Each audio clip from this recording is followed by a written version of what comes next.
In today's adventure, I am joined by my son Braden in our search for the resting place of our grandparents in the deep recesses of the Appalachian Mountains. This quest has uncovered some intriguing mysteries that led us down rabbit holes of history to uncover connections to patriots unknown to us.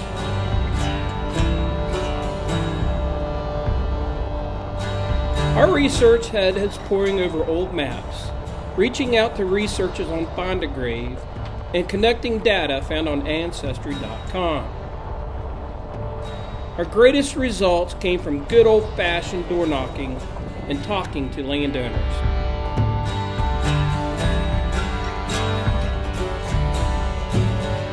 The location of these graves were never orally passed down to my generation, and living family older than myself all said they were unaware if anyone prior to them mentioned where these patriarchs were buried. So my son and I are likely the first to visit these sites since their interments or shortly thereafter. In today's episode, we venture out to find these patriarchs. In later episodes, we discover where they lived, and if you, we get to pull out our metal detectors to find any tangible artifact they may have left behind. Stay tuned. Hello you guys, welcome to this episode of the Appalachian History Detectives. We are on an adventure today, and I am going with my son, and we're going history hunting. I am a member of the Sons of the American Revolution through my ancestor, Joshua Jones, and he's my fourth great-grandfather. And today we're going to go visit all four graves from my grandfather to my fourth great-grandfather. They're cemeteries that are unmarked. They're not on any maps. We don't know any family members who know where they're at, but we know where the old homesteads were, and we have some old documents from the 1880s that we believe will lead us in the right direction. And my son and I, we're going to go tromping through the woods, and we're going to try to find some of these places. I hope you guys join us on this adventure. If this isn't your cup of tea, I understand. But for those of you who enjoy this kind of stuff, just stay tuned, and hopefully we'll find it. All right, see you on site. Hey, you guys, we are going to get ready to go to the first cemetery. And this cemetery is the Glover Cemetery, where my grandfather Sidney is buried. And Sidney was killed in a farm accident, and he was only like 45 years old. And this was back in 1920, and he was married to my great-grandmother. And my great-grandmother had two children at the time.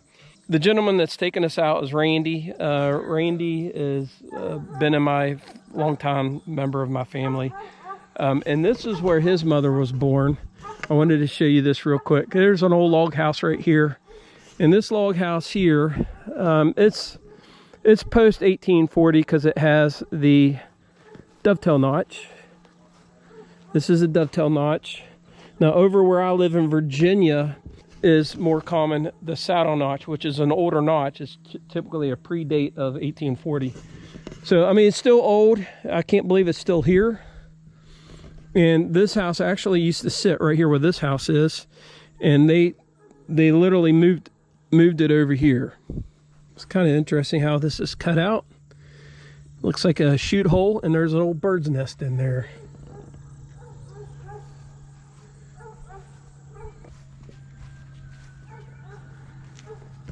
Here in West Virginia, you still see this kind of stuff. It's times like stand still here.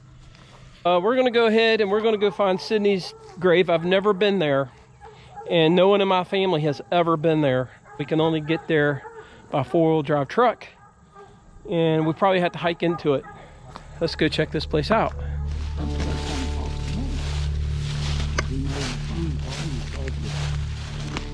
He said, well, we can put it out there.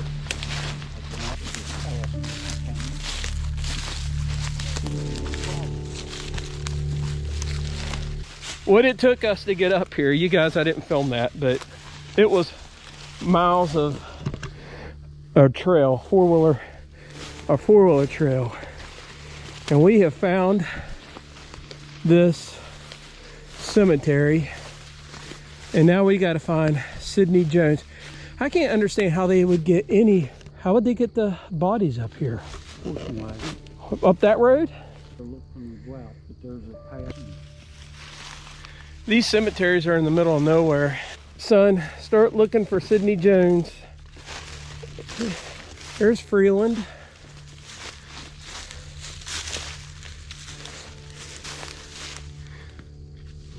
Is this it? No. Isaac Freeland.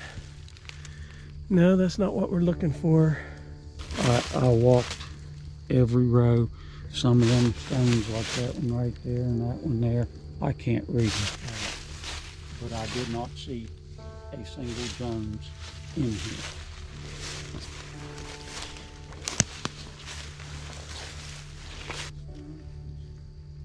(1906) 1818.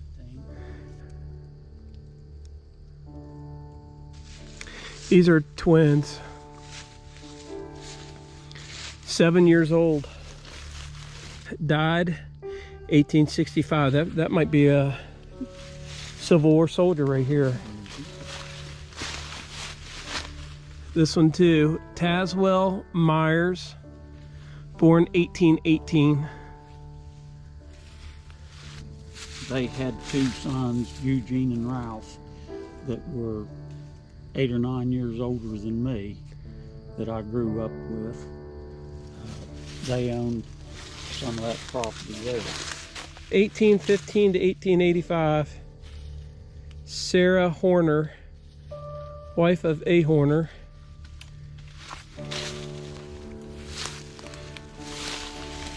Man, this place up, man, I can't believe you were able to get that truck up here.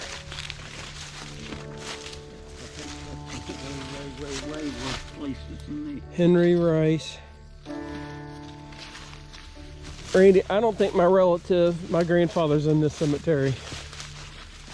All right, you guys, I want you to see, this is the kind of roads we're on back up in these mountains.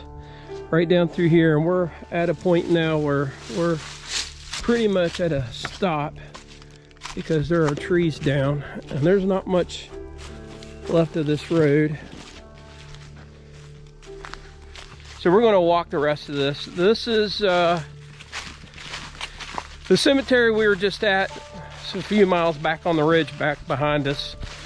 And we were looking for the Freeland and Dodd Cemetery where my grandfather Isaac is buried.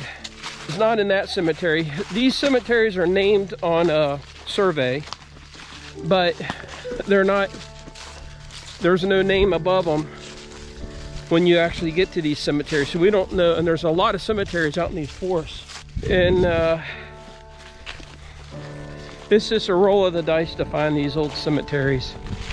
This one here should be a rather large cemetery. And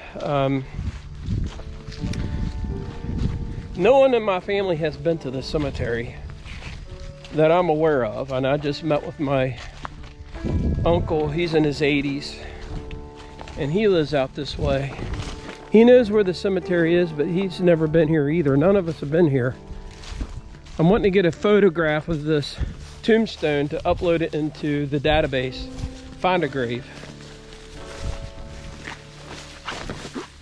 One of the things that just blows my mind is how did they get people up here at the turn of the century?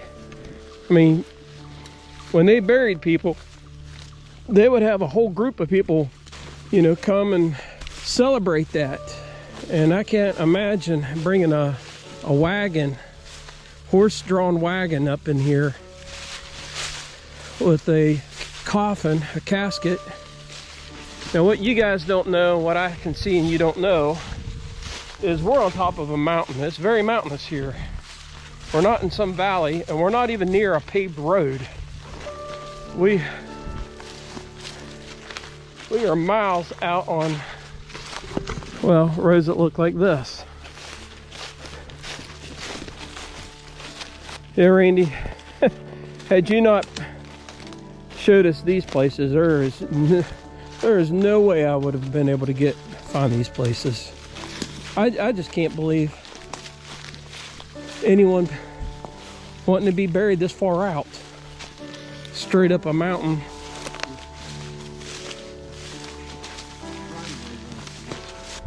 What do you think, son? Pretty cool.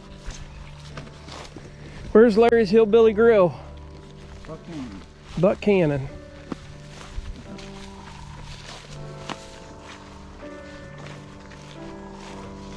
From what I saw on a map, it's on a high knob.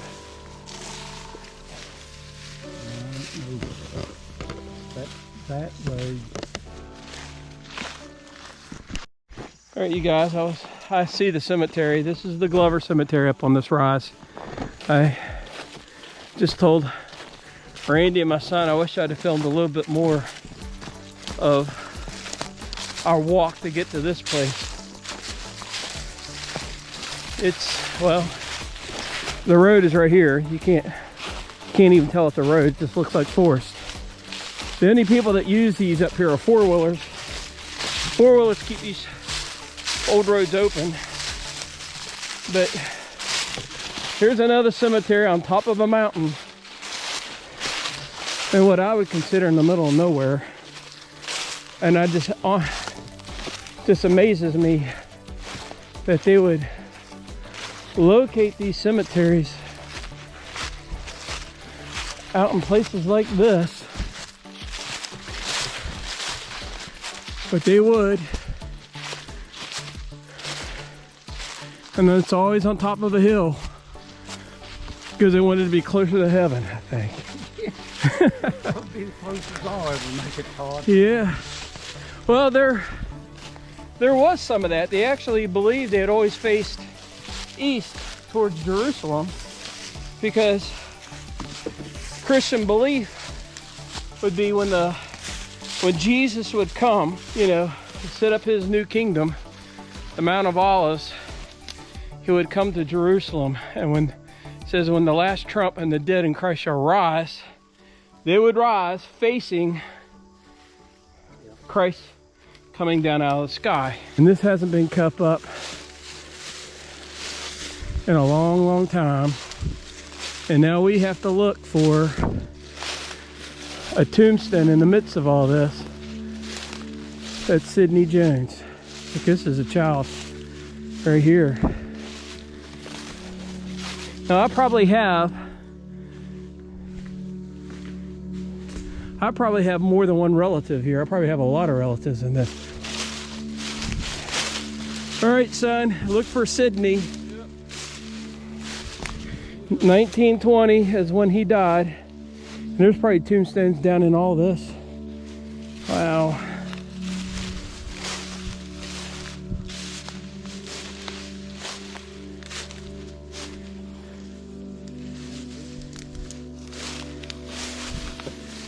Oh man, this is gonna be a Anthony Tucker Turner. Man, there's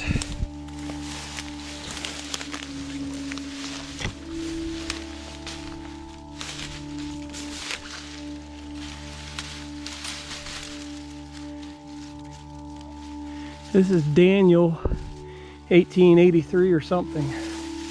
There's lots of tombstones in here you can't even see. A what? No, Well, this is a child.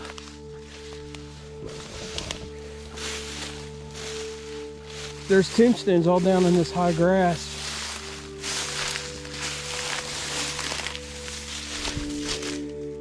Here's a Dodd, a Jesse Dodd. We will meet again. Yeah. Look at this old tombstone. Now the woodmen of the world did stuff like this. And my grandfather in Oklahoma was buried with a woodman of the world tombstone, and it's a log like this. Frida McMunn.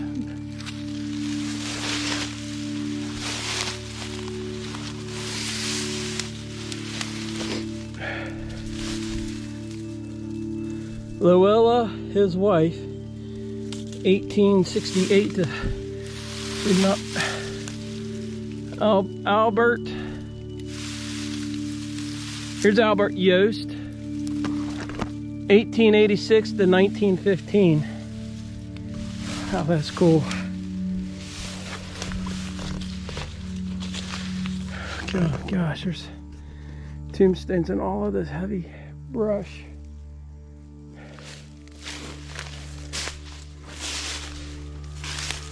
It would have been helpful if I even knew what it looked like. But here's a tombstone right here. That's right.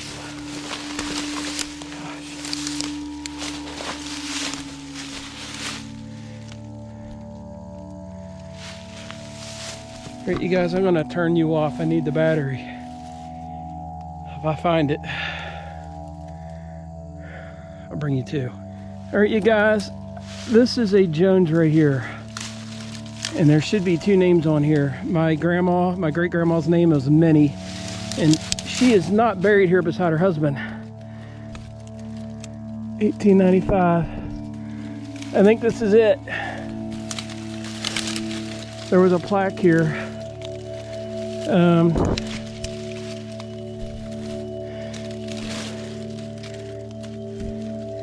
NEYS, this is it. Sidney W. Jones. I found it. Minnie, this is it. I found it. This is the biggest one in here. This is Sidney Jones. This is my great-grandfather's tombstone. And he's buried right here. And his wife, which is my grandmother, and I remember her. She died at 98 years old, and I was 23 years old when she passed away. Unfortunately, there was a plaque here. You know, I ought to bring my metal detector up here to see if I can find that plaque. There's probably a picture of him that was right here. You know, Randy, I bet that plaque is in the ground right here somewhere. Oh my gosh, there's branches. Right here it is. Sidney Jones. And there's Minnie. Let us try to clean this out. I'll come right back, guys. We're way back in the mountains. Yeah, I mean, you can see how high this is. This is growing up. I mean, it's above their waist, shoulders, and the head even. And the sun is behind the tombstone, so you can't really get a good reading of this. I can see it.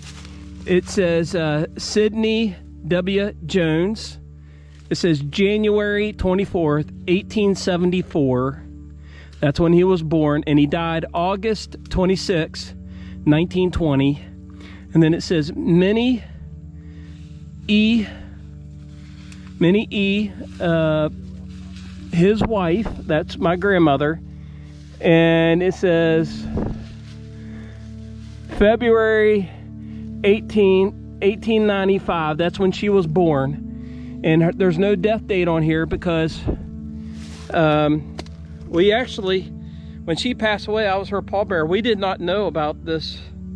We didn't know about this. And we actually buried her in another cemetery where the rest of my family's buried. And where my dad will be buried. He's got ashes. He's going to be buried with my mom. And so we've already got plots over there, and I've got many relatives buried there. But poor Sidney is buried here all by himself, and he thought his wife would be buried here with him. Now the interesting thing is there was a plaque here. There was a plaque here. I don't know if that was a brass plaque or if it had a photograph on it or what that plaque was. But it's probably here in the ground. We were trying to find if it was in the ground here. I don't know if someone took it or it's in the dirt. I told Randy, I said, I'd like to bring my metal detector up here. Actually, I'd like to come up here, cut all this stuff away, clean this up. You know, I mean, it's not maintained. None of this is maintained, and try to find that plaque and see if it can't be restored. But Sidney, God bless your soul. He died at the age of 45 or 46. Actually, he was 46. I know the records say 45 on his death certificate, says 45. But my aunt, she said, she showed me where he was found. My grandmother found him, and he died. They don't know really what happened. He was raking horses with a hay rake, and the horses threw him, or they don't really know. They just found his body, and he had cracked his skull open, and it killed him. And that's where he's buried, right there. Rest in peace, Sydney.